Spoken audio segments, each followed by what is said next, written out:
Ganda raw mga bossing, sanggana po dyan ng 7-seater diesel engine na automatic transmission.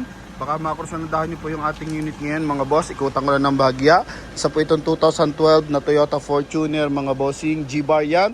2.5 liters na turbo diesel. Naka R17 ang mags niyan. Naka Bridgestone tires mga boss. Presentable ito mga bossing ha. Tingnan mo yung leather ng upuan. Tapos naka 2D audio system. Mileage neto is 77,790 km mga boss. Ito yung kanyang second row. Yan. So 100% na hindi binahang ating unit mga bossing. Walang basag yung ating tail light. Tsaka headlight mga bossing. Legendary D4D ang makina. Price natin dito mga bossing 665,000 mga boss. So pangangatlong 2012 model na natin to mga bossing ng Toyota Fortuner ano. So pakita ko lang yung kabilang side. Okay. Yan. Yung una, beige. White pala. Tapos beige. Tapos white ulit ngayon mga boss. No? Ang bibilis nakuha mga bossing. And ito, maayos to mga boss. Kaya sa mga nagkaka-interest, umpisahan na natin. So coding nito is 5 mga bossing. Ito po is naka-special plate mga boss. No? Yan. So pagdating sa kanyang front grille, naka-chrome yan. Yan. So meron lang siya mga minor scratches. Pero kung di ka naman masela sa pintura mga boss, pwede na to mga bossing oh.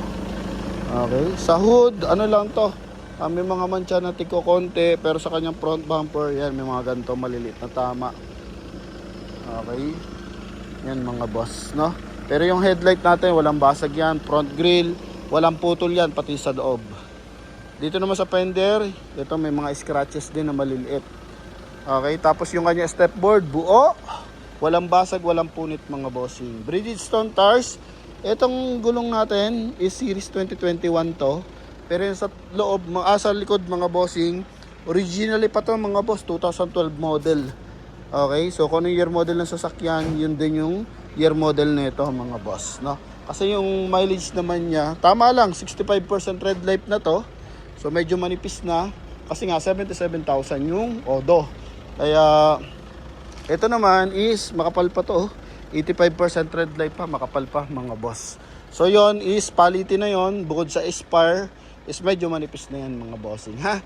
Okay, so tinatalakay lang natin para at least yung mga bibili, so familiar sa pricing tsaka sa mga concern ng ating unit mga boss. Pero wala naman siyang major dent or crack sa windshield, wala naman. Original naman lahat ng window natin mga bossing no. Yan, so ito naman is meron signal lights ating side mirror, chrome and door handle. Tapos meron siyang roof rail. Yan. Ito yung kanyang interior. Oh. Akit lang tayo mga boss. Ano? Sa ating steering wheel, so normally lang to. May mga ganito. Faded. Pero original pa yung leather niya. No? Yan. Tapos dito, wood accent mga boss. Naka 3M yung tint natin mga bossing ha. Kaya medyo maliwanag siya. Yung appearance mga bossing o yung visibility pag nasa loob pa ng unit. Okay, naka dual airbag.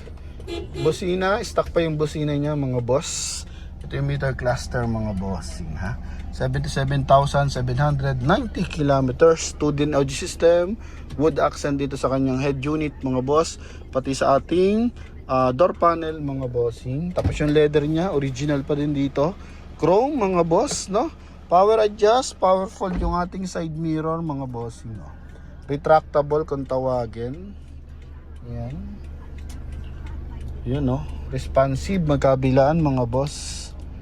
Oh, okay, all goods pa. May mga hand grip sa side. Okay, pati dito. Beige yung ating ceiling mga boss. Buksan na natin yung window para mas maliwanag ang presentation natin mga bossing. Ito yung kanyang sun visor. No? May mirror yan. Tapos dito mga boss, di pa tinanggal yung plastic oh. Oh, di ba? So, all goods pa mga bossing. Ceiling natin. Walang lundo. Tapos yung ating mga aircon lower. So, all goods yan. Hanggang third row yan mga boss. Kaya kung naglo-long drive kayo, so even nasa third row, so walang tendency mainitan mga boss. No? So, ito naman lagi na eyeglasses. Mga ilaw. Even yung mga ilaw natin, no? Nasa sariwa niya mga bossing, no? Yan. So, pagdating naman dito sa upuan, leather, medyo lundo na mga boss, pero wala pa naman siyang punot mga bossing. Yan ha, magkabilaan yan mga boss. Ha?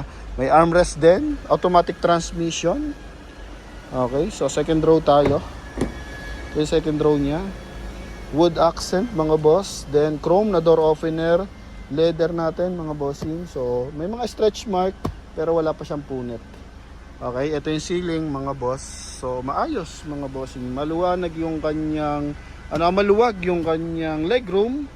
Tsaka headroom mga boss. Nandito pa yung kanyang original na floor matting released from Toyota. So hindi siya masyado napupudpod kasi nga meron siyang rubber matting mga boss. Yan, so ganun siya iningatan. Okay, tapos taillight natin, ito, clear lens, magkabilaan, G-bar yan, may built-in reverse parking camera. Pinalagay lang yan pero nagpalagay siya ng 2-eye reverse parking sensor. Ito, may mga ganito lang, mga bossing scratches. Okay, yan ha. So kung di kayo masailan sa pintura, sabi ko nga, pasok to kasi maayos makina na ito, transmission, aircon, tsaka suspension mga boss. Angat lang natin. Napasagad ata yung ating nilagyan natin ng tape kasi hindi makaklamp. Ito yung ating pindutin ko lang ng bahagya mga boss. Tapos angat ko dito. Yan, so pasensya na. Yan, so ito yung kanyang headrest. Yan, shoot lang natin yan dyan mga bossing. Okay. So kailangan kasi dalawang kamay ito mga boss para ma-shoot na maigi. So wait lang mga bossing. Oops. Yun. Split natin. And eto na mga bossing ha. Pwede mo siya isagad in case na gusto mo. Yan, dalawa yan. So ito yung isa, hindi natin kakabit na, tapos dito laglagay siya ng pinaka tray. Yan mga bossing. So good for 7-seater. Yung sa likuran, parang hindi masyado nagagamit yung upuan niya. Then yung kanyang ceiling, goods na goods. So, kalimitan man nasisira ganito sa mga gantong unit ng Toyota Fortuner. Yung mga lower, pero ito, pit na pit yan mga boss. Even dun sa unahan, makisig.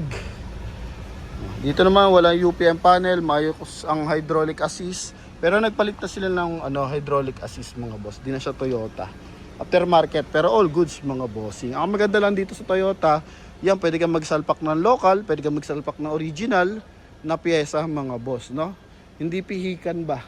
Kung sakasakali na short ka sa budget, pwede mo tipirin mga bossing. Kabit ka ng aftermarket. Okay, so yun lang, may mga gas-gas dito ng bahagya na pansinin. So ito, ganun din. Concern, dalawang gulong yung palitin dito mga boss, Okay, so ano pa kasi to mga bossing, 2012.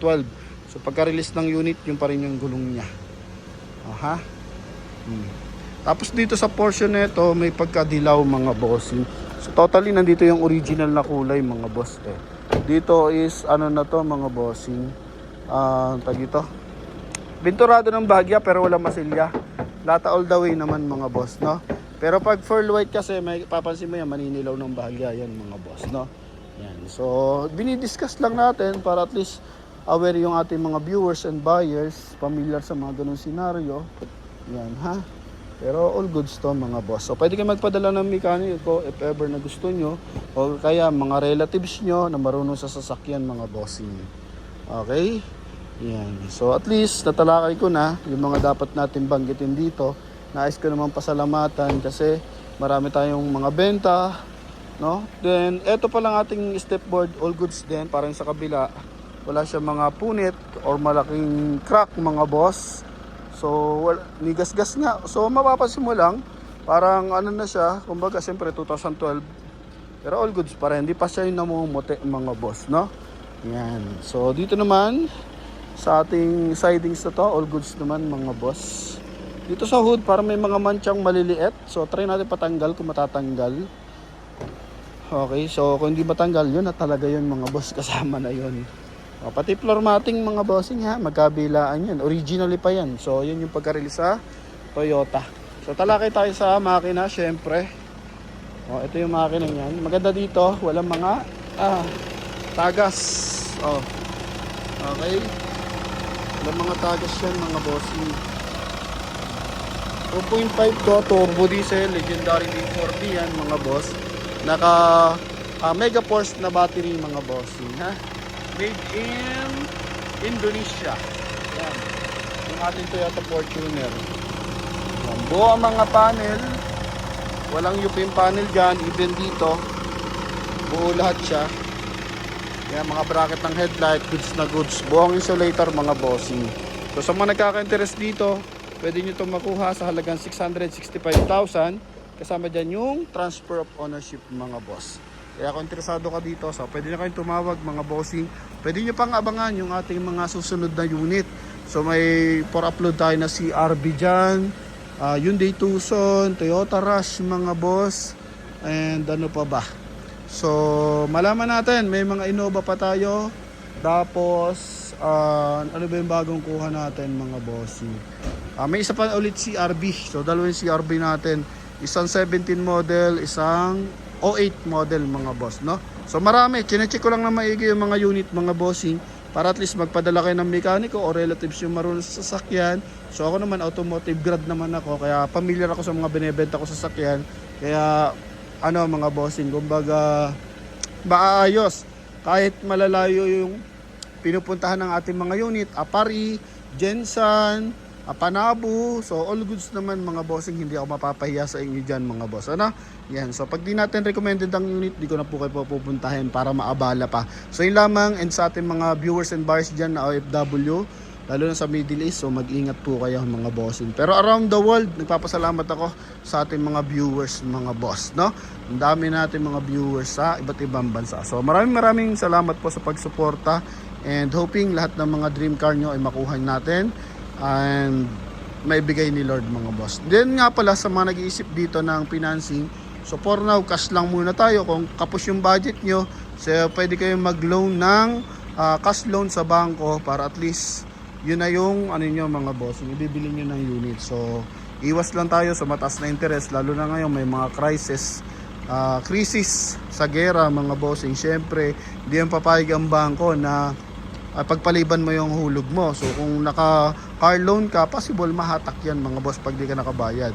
Kaya sa safety tayo pupunta, kumbaga best na option. So mag cash loan ka, yun ibili mo na sasakyan, walang collateral yon, nakapangalan sa yung sasakyan, was na magipit ka, pwede mo sangla yung ORCR, basta yung kaya mo tubusin mga boss, ano? So yun lamang mga bossing, bigay lang tayo ng mga idea para sa ating mga mahal na viewers. Thank you and bye bye.